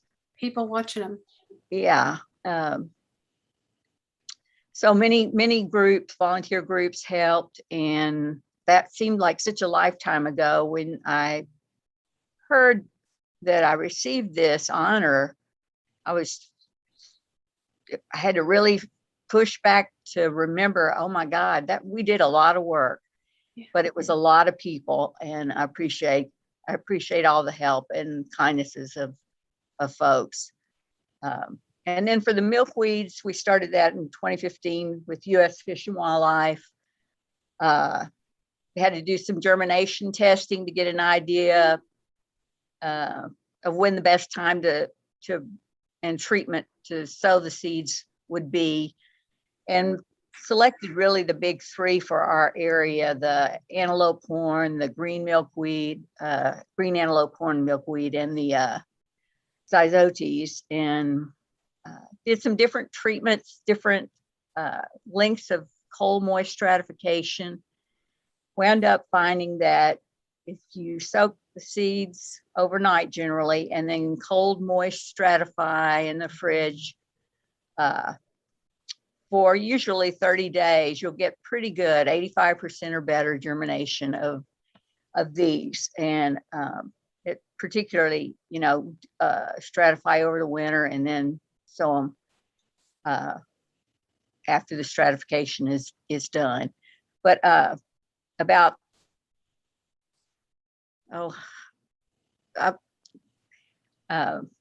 these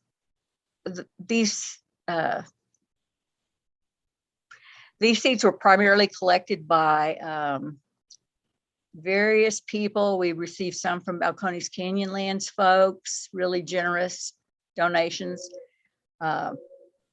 We collected seeds ourselves. If Manette Marr had not been so detail oriented, we would have had a big spaghetti bowl of confusion, but she kept things organized in such a way by ecoregion or ecotype and river basin. And her volunteers helped clean, I helped clean, Manette helped clean, and they counted, they packaged, and we wound up distributing the milkweed seeds to growers. I think it was about 80,000 seeds went out to growers, and about 46,000 went out to just individuals who had requested seeds. We tried to make sure that they were getting the ones they needed for their ecoregion, ecotype. And we also provided plants as well as seeds to some of the growers, because we wanted to encourage the growers to create their own stock so that they could have their own seed stock, grow their own ecotype specific plants to sell to their customers. And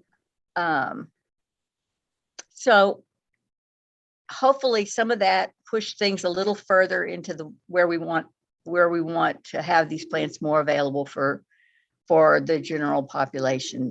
You know, it's not gonna be a fast process, but anyway, we also provided plants for those monarch way stations. Not all of them, but but a couple of hundred for that project. And the National Wildlife Federation Monarch Heroes, we had provided about 20 or so plants of species that would be best for their area and what their garden was going to be for that Monarch Heroes program. And some other schools that actually independently asked for donations. So it was a lot of growing and a lot of insects, and it was a lot of kid tours came through the nursery when we were growing them. And I guess I really appreciate the honor, and thank you, Sean Watson, for hiring me and giving me a chance to do that. Oh, Susan, thank you for all your hard work. It's just incredible what y'all are able to achieve when you have the vision and the opportunity to do it. And it's making a difference. Thank you so much. And the stubbornness. And the stubbornness. That's right. All right. Thank you. That's what Sean said about you. No. Thank you. Our next award is the Lynn Lowry Award. Mr. Lowry was a horticulturist in Houston, a leader of the native plant movement in Texas, by simply starting to use natives in his landscape and encouraging others to do the same. So he was an inspirational person, and his award is for the horticultural achievement in the field of Texas native plants. And this year it is going to a Houston native, Mary Carol Edwards, for opening the Green Star Wetland Plant Farm for the wholesale propagation and sale of coastal native plants, and volunteering in the Houston chapter to educate growers. And unfortunately, Mary's plaque has not arrived in time for the photograph, but if she had had her plaque, she would have been holding it in the picture. We'll redo that, Mary. Mary, tell us about this, please.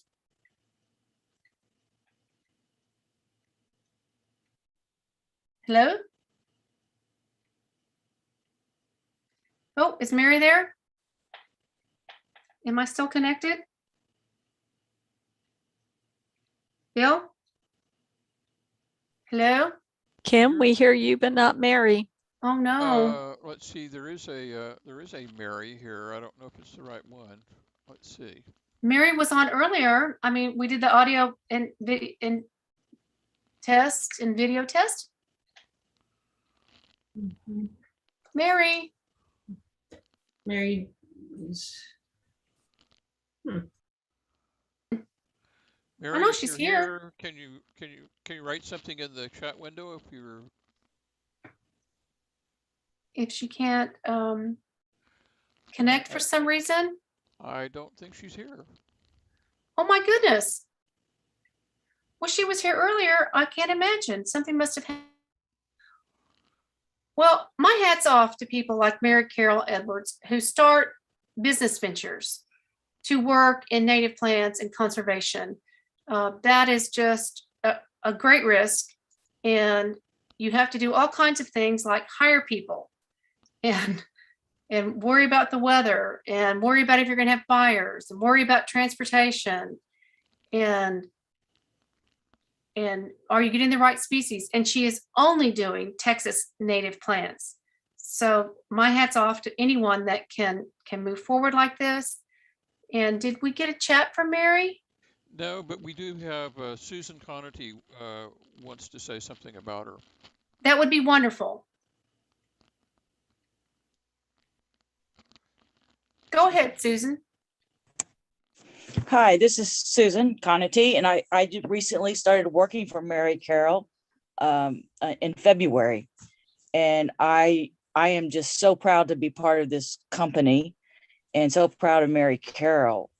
This company is expanding to the point where we are building out new ponds, and the work that we're doing is just phenomenal work in restoration and helping people put in wetland plants, from everything from people's personal backyards to big projects like the John Paul Landing project, and recently Resoff park at possibly, we might be able to put in some wetlands at the county park in Alvin. And I know Mary Carroll is very excited about this award. I'm very excited for her for this award. I'm very proud to work for her. And we have a wonderful, wonderful young crew. And I have to say, it's mostly women who do this crew and do this work. Hard And work. it's hard, very hard work. I'm fat, old, and 60, and it is incredibly hard work, and we're learning every day. And I just can't say enough about this company. I'm so proud to be part of it, and very proud of Mary Carroll. Well, I'm just gobsmacked by how wonderful the beds look, how the greenhouses are amazing, how everything looks organized, and that you are getting these plants out, and you do wholesale and you will sell to individuals. And they are, and you're doing a tour tomorrow. There will be a tour. If you're in Houston, you can go and see this operation. Yes, it's outside of Alvin. Okay. And near Froberg's farm. And if anybody knows how the picking strawberry farm, we're kind of like behind the railroad tracks there. And I'll be there tomorrow. Mary Carroll will be there, and some other staff members will be there to show you around. She has property that she wants to restore, and then we're trying to restore. So there's upland prairie and wetland ponds on the property that we are restoring. We have a demonstration pond so that you can visualize possibly doing something in your yard or your property and where some of the plants might go. So I'm looking forward tomorrow to see some of you. Yeah, see some people come out and their friends. And I wanted to mention that I don't know if you can see it. I have a Zoom menu bar covering it over in the corner. This is by Mary Carroll Edwards' significant other, Haywood Taylor. And it's just a stunning photograph. I love it. Harwood Taylor. Susan, thank you for speaking to us about Mary business, Green Star Nursery, and encouraging people to come out with it tomorrow. Thank you. Great, thank you. And we're also having an open house. If you don't make it tomorrow, we're having an open house on October 23rd. Excellent. Thank you.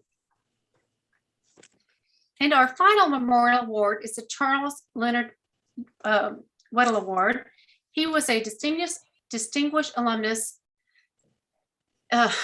Sorry, a little tired here. From Texas Tech College of Agriculture. He's a past president and judge, or he was, for the All-American Selections Council, and a member of Sigma Chi and National Honorary Scientific Society. This award is for the lifetime achievement in the field of Texas native plants. So it's quite a prestigious award to earn. This year, for the first time I know of, this award is a dual award for more than 40 years of work encouraging ecological restoration using native plants through educational programs and projects, and the Environmental Survey Consulting Company. The Native Plant Society of Texas is proud to award Judy Walther and David Mahler a Lifetime Achievement Award. And will talk to us first. Well, here is part of the action. Came to Texas in the 1970s and have been here all this time, and found out very quickly that they wanted to be work in the environment, and they have been working together in the environmental survey consulting business. And this is a picture, I think, taken recently. Correct me if I'm wrong later, Judy, but here they are, and all vaccinated and happy and have not slowed down. And I think I have said most of this. Judy has been working in Central Texas since 1984 on residential and governmental projects. And she was the education director for the Wild Basin Wilderness Preserve. And she's designed many public gardens and has great experience in habitat restoration, invasive species control, wetland restoration, landscaping, butterfly gardening, site management. She's worked with children and adults, and she's going to tell us more about it. Oh my goodness, is Judy here? Yes, I'm here. Okay, Hey. scared me. Well, to be given an award for a lifetime's achievement in the field of Texas native plants is an honor that touches me deeply. I'm grateful and proud to accept the Charles Leonard Weddle Memorial Award. I began my work in the mid-1970s at the 227-acre Wild Basin Wilderness Preserve, and I was there for about 6 years. I spent time studying and analyzing plant communities. I also developed an educational program for about 1,000 elementary students per year. I divided the students into small groups of 6 for a hands-on experience, and they were led by trained guides who were from the University of Texas and Junior League and other volunteers. My biggest challenge was to train those 100 guides each semester. My first restoration job happened at Wild Basin from I thought it was 77, I have 85 there, but to 1987. With my business partner, David Mahler, we restored the old Wild Basin dump site. There were years of debris that had to be removed, although we decided to cap some of it. We matched the topsoil by using soft limestone, which we crushed into the soil to create the soil. 118 species were installed by seed or transplant. After 1 year, we had a great success. And from this project, we wrote The Process of Habitat Restoration, a document we still use today. In 2015, I worked with a St. Edward's University student, Narda Salinas, who studied and wrote an update of our restoration site 28 years later.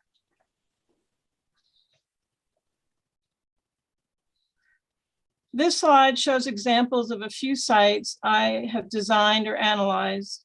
When we started our private company, Environmental Survey Consulting, in 1977, there were no native plant nurseries. There was no NPSOT, which started in 1980 by Carol Abbott. And we joined in the early years of that organization. So we dug plants from the wild, always careful not to upset the population until we could purchase plants in later years. While developing our company, we stayed in touch with what was happening throughout the United States. In 1988, we attended the Restoring the Earth conference in Berkeley, California. And from that conference, it led to the establishment of the Society for Ecological Restoration. Since teaching about people about native plants and habitat restoration is of utmost importance to me, I created many booklets and signage along trails we designed and constructed. I developed programs with school classes that gave students the chance to experience the steps in restoring a habitat, again, breaking them down into small groups so that they had good hands-on experiences. And of course, whenever possible, I helped train our ESC staff. And our staff right now is over 20 people, and they will be taking over from me and David Mahler in the years to come. Environmental Survey Consulting's philosophy is to promote native plants and habitat restoration while educating both the public and our clients. And we do this while earning a living for all of our employees. Again, I thank the Native Plant Society for this very, very special award. Oh, Judy, thank you. Thank you for all your work. You were a pioneer, and thank you for training people to continue your legacy. It's amazing. The co-awardee for the Charles Weddle Memorial Award is David Mahler. He's an ecologist. His company, as you have seen, specializes in site analysis, seed harvesting, habitat restoration. They want to create a naturalist look with wetland and pond construction. He has been a pioneer in site-specific restoration in Central Texas since initiating project at the Wild Basin Wilderness Preserve in 1982, while he was their first executive director. David has long observed, researched, and conducted experiments in sequential restoration of edible deer browse species in the hill country. That's really important. He attended the first NPSOT meeting in Denton, instigated in part by Carol Abbott, and he has been a member since. He's a founding board member of the Society for Ecological Restoration International.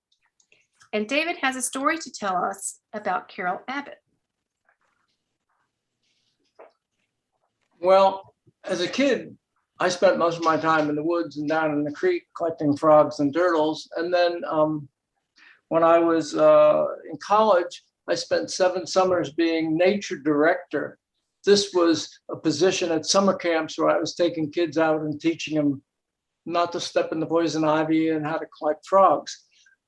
When I got to Wild Basin, very shortly after I was there, this big old tall cowboy came in the office and said, "Hey, y'all, I want to talk to you about something. I've been up to Denton and I've been talking to a bunch of the women up there at TWU, Texas Women's University, and we're going to have a meeting and maybe we'll have a society." And we said, "Count us in." And we've been in ever since. He had, by the way, one of the first, I think, the first seed company. He had a little kitchen table operation with his family, and they go put up seeds in packets, and you didn't go online, of course. You mailed them something and you sent them $1 or $2 or $5 or whatever, and he'd send you these little packets of seed with handwritten labels on them. Next slide. So after I left Wild Basin and Judy and I started our own company, Environmental Survey, we tried to use a lot of the principles of restoration that we were learning at Wild Basin, and from going to talk with people all over the country about what they were doing.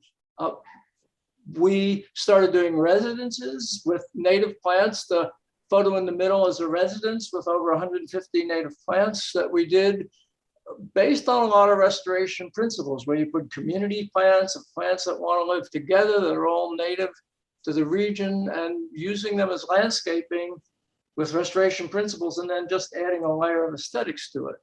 We've also done other projects. To the left is the riparian stream bed that's 80-foot long downstream from the Taniguchi Gardens, which is very special. And then the hill country stream at the LBJ Wildflower Center, which we did basically using the principles that we learned from both restoration and landscaping. Next slide. I've always done education. Like as a camp counselor, you get a bunch of kids, and by the end of the summer, you've got a bunch more people that know about plants and will never give it up, and frogs and turtles. And here I am a year or two ago out at Spicewood Ranch doing a workshop on the restoration that we're doing at this ranch of over 1,000 acres, where we've been doing that for about 35 years. This is supported by Chris Hart and his family. Then we're doing the restoration, and we're also doing a lot of research on how to restore not just the grasses, but a lot of the edible forbs and woodies that are much less common in the hill country because over browsing, grazing, etc. But we're also doing education, because our goal with this project is to not only do it, but to show people what we're doing. Next slide, please.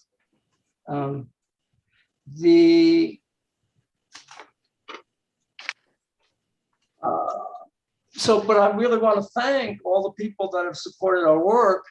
The people at these private residences that have spent money and trusted us and had confidence and had the vision. And that was a lot harder to find 30 years ago, somebody that wanted a native landscape in their yard than it is now. And we owe a great deal of thanks to those people at private residences, but also people at the different institutions that have seen what we wanted to do and had that vision and shared it and funded it. And the center slide is Cesar Kleberg Wildlife Center in Kingsville, where we have a several acre garden of only South Texas native plants. And we have a collection of well over 150 native shrubs, woodies, cactus, succulents, and so on, the two pictures on the left or right are private residences that we've done. Next slide. So we've been doing it for a long time. It was a long hike up the hill, getting old and tired, not quite ready to jump off the south rim. But we're trying to pass the company on to some of the younger, smarter folks, and we're always looking for more people that want to assist us in doing the residential design and the things that we need people to do, and then take over so we can go and I can spend even more time out in Big Bend. So we're trying to pass this on. We're trying to slow down, but instead of jumping over the cliff, I think I'll just take the slow road back to the basin. That's kind of long, there's a lot of miles, but at least it's downhill. Really, both Judy and I want to thank all the people at Native Plant Society.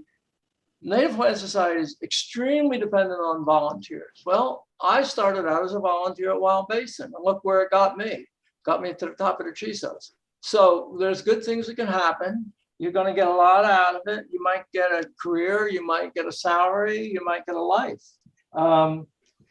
Also, just take time to thank all of your colleagues in that society world, the people that work at Audubon and the Texas Society of Ecological Restoration and the International Society of Ecological Restoration and Texas Riparian Society and the Texas Prairie Society and all those people that are out there doing things. And so thank you very much. Let me tell you that you're doing really good, important things and encourage you to keep doing it.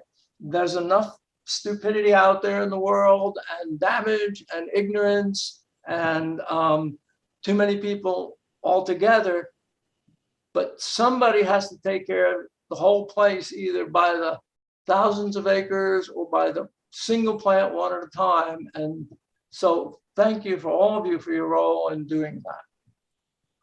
Well, thank you, David.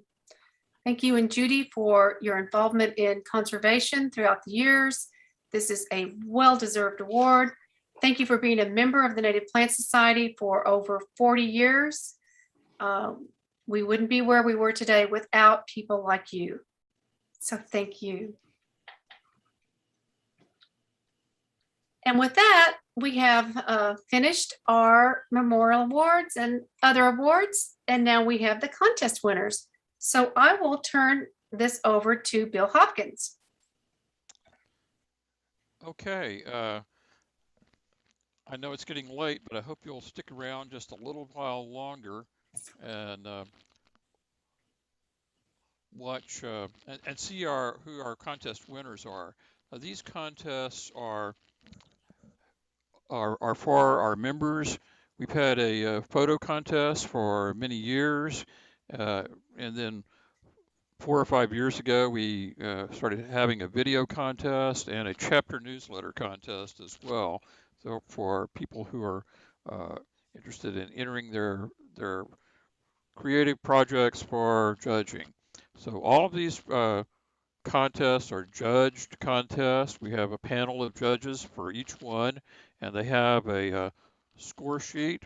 They assign numerical scores to the entries on the basis of various categories, add them up, and the highest score is the winner. So I think we're going to start out with the video contest. Is that right?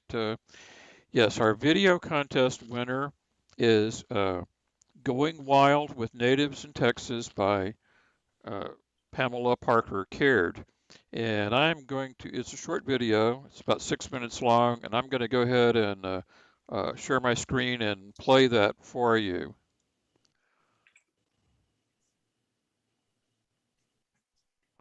Let's see.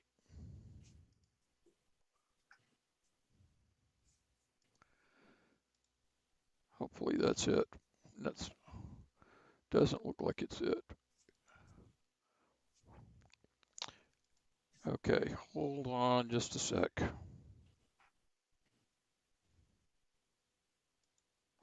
Had it all queued up here, but then it went away while I was doing other stuff. Things happen. It's all right, Bill. Yeah, You'll here it find it. is. Let's see. Congratulations to our video winner. Yes.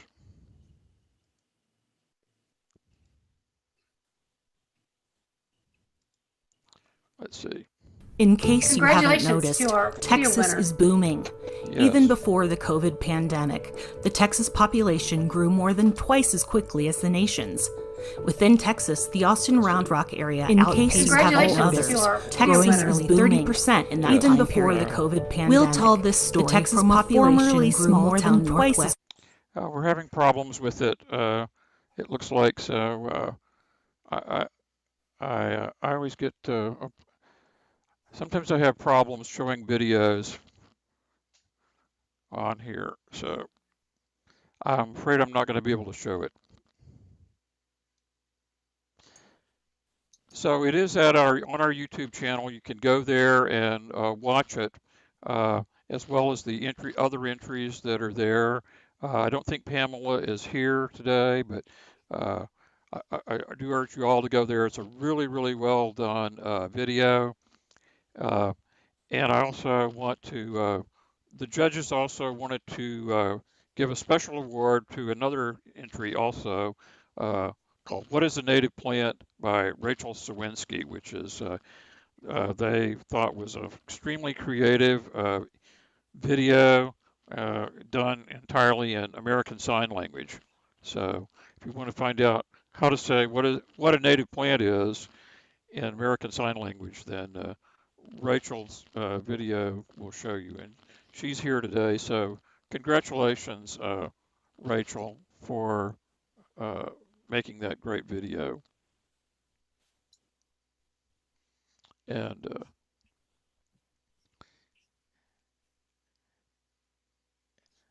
our newsletter contest winner is Highland Lakes Chapter newsletter. It's edited by Lee Winkler. You can go to our the Dropbox folder that Meg is going to be sending out or have sent out the link for, and it'll have a link to this newsletter, and you can see what the winning newsletter is like. We had about 5 different entries in there that were submitted by the actually submitted by the presidents of the various chapters, and Lee Winkler is the winner of that from Highland Lakes. Now we're going to have our photo winners. The way the photos contest is structured, we give an award to each for each one of the level 3 ecosystem regions in Texas. There are 12 ecosystem regions. We only had awarded prizes in 10 of those. There are a couple of ecoregions that are actually pretty small, and we don't always get entries in those ecoregions, but we did have entries in 10 of them, and we have we had almost 60 entries altogether in our contest, and now we're going to show you the winners in each one of those ecoregions. So if you could advance to the next slide. Yes, Tom Lebsack is the winner for the Central Great Plains ecoregion.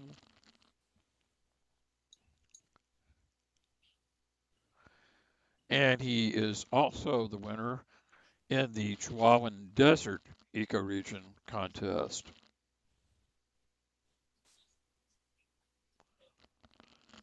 Brenda Wellenreiter is the winner in the Cross Timbers chapter for her picture of green milkweed. Interesting. Linda Leinen, who spoke to us earlier, is the winner in the East Central Texas Plains for her oak tree. And Robert Camper, who I believe is also in our audience here today, is the winner for the Edwards Plateau ecoregion. Linda Linen is again another winner for in the southern Texas plains for this hibiscus.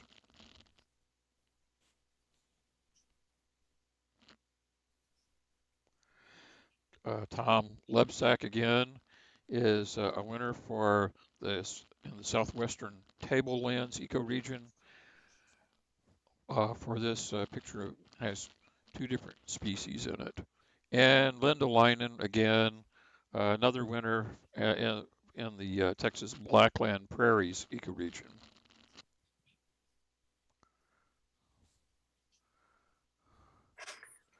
And also one in the Western Gulf Coastal Plains ecoregion. That's a beautiful. It's beautiful. Bill, I want to tell everyone that Linda told me when we were practicing for this that she has only been taking photographs for about 5 years. Oh. I know. Well, so you started well. She's advancing leaps and bounds. So, and we have, we also award prizes for the best in show, and we had a tie for best in show, and so they are Robert Camper's photo and Tom Lebsack's photo in the Chihuahuan Desert region. And Roberts was in the Edwards Plateau ecoregion. So congratulations to Robert Camper and Tom Lebsack.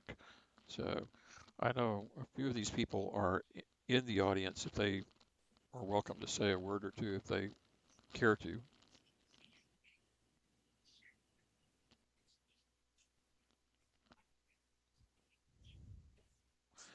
Well, I'll just say I really appreciate the people all the different people who participated in the contest, and all of these entries are going to be visible on our website, and not only the winners, but also all of the other entries as well, because they're all really great. It was really hard for the judges to choose. It was very close in some of the categories, so I hope you look at all of the entries and appreciate them. Thanks so much for participating in it. All right, Bill, thank you so much for leading the contests and for getting the judges together and for presenting our awardees. Congratulations to everyone. They were all beautiful, informative, and interesting. So the last award of the evening is our Native Plant Societies has been awarding since 1993 a Chapter of the Year award. And this is the chapter that wins has the privilege of caring for the quilt, the chapter award quilt. And I think Kate Hillhouse may have made this herself. I'm not sure, but I think the story is that she did. And if she didn't, let's just say she did, because that's a wonderful story. Anyway, the president has the duty and responsibility to look through and comb through and read all the chapter activity report and then decide who gets to have this honor. And I have to say it was very, very hard this year. We had COVID, we've been in a pandemic, and so a lot of chapters weren't able to do many of the things that they normally would do. I did see that many of the chapters prevailed, had meetings every month, put them on video, recorded them, put them out there, continued to do demonstration garden work, continued to work with their nurseries, continued to do plant sales.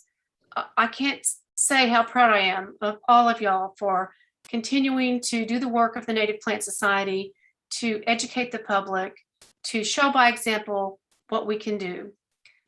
This decision was really hard, but for the year 2021 to 2022, the chapter of the year is the Fredericksburg chapter.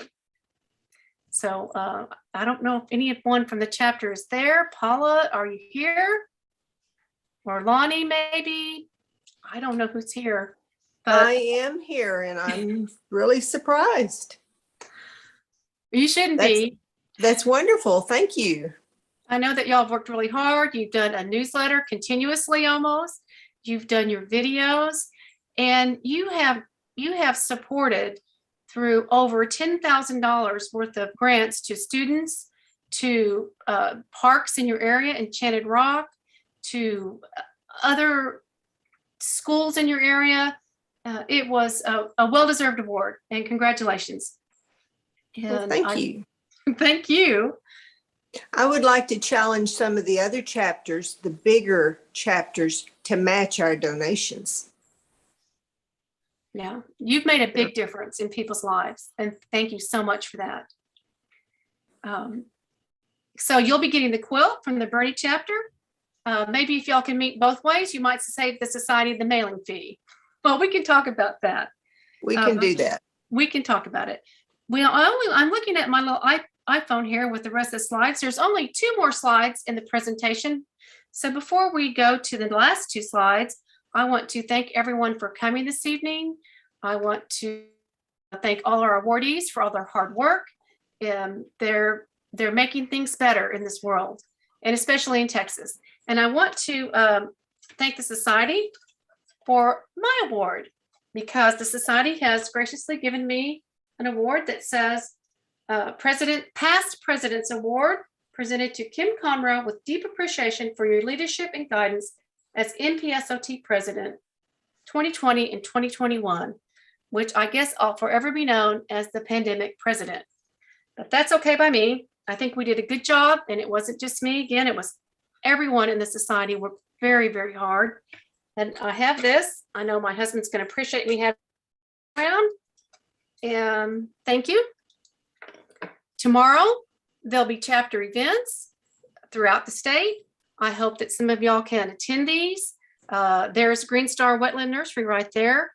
And oh, this slide doesn't have the contacts on it, but it's in that Dropbox folder, so you can go to that and see it. And thank you so much. Thank you for being members. Thank you for being volunteers. And good night.